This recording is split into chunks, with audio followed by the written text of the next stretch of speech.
Kila mtu ana mtu mmoja muhimu katika maisha yake. Anaweza kuwa mpenzi, anaweza kuwa dada, kaka au yule rafiki yako wa karibu. Sisi ni marafiki. Ndio wapenzi. Sisi na ndoa. Sisi ni marafiki. Unaongea naye zaidi kwenye simu ni nani? Naongea sana na mjomba wangu. Naongea na mamangu. Unajua maneno mazuri siku zote yanamjenga mwanamke. Tupe mawili tu basi. Unamwambiaga? Mawili tu. Malaika wangu kwa siku zote. Nampenda sana. Kuhusu nini? About boys. Yeah.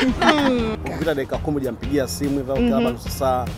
Lazima vitu kama hivyo naomba sana. Ngoja nipigia simu leo umetusahau na mtoto ni. Kuhusu maisha tunaongea kuhusu mahusiano yetu. Pia huwa ananiambia. My sweetie baby. Nilimpigia simu shoga yangu. Nikamwambia nimeona simu kubwa hiyo kwenye gari, lakini nikamwambia konda njoo ichukue hii simu. Akanicheka shoga yangu hatari. Story za maisha.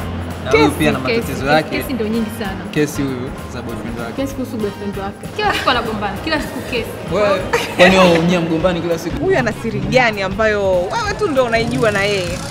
Huyo ana kawaida kuvaa socks chafu.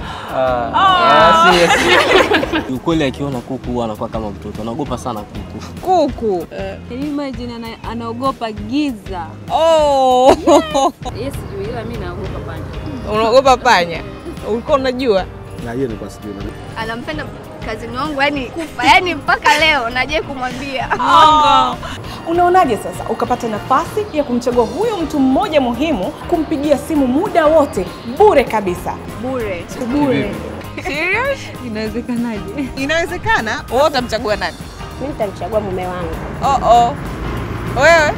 Mimi naweza nikamchagua mume wangu pia hata kwani Mmoja tu. haiwezekani. Mmoja tu. Basi nitamchagua huyu kwa sababu huwa tunaongea naye mara kwa mara. Smart, mtandao mpya wa simu Tanzania, wameweza kuwapa fursa hiyo kwa ofa maalum kabisa ya mimi na wewe. Ni yenu, mnaweza mkaanza kutumia. Kwa hiyo Yani bure, yani kabisa bure. Bure kabisa bila kikomo wakati wote. Wow. Tutamaliza ombi letu Kabisa. Smart. Let's talk.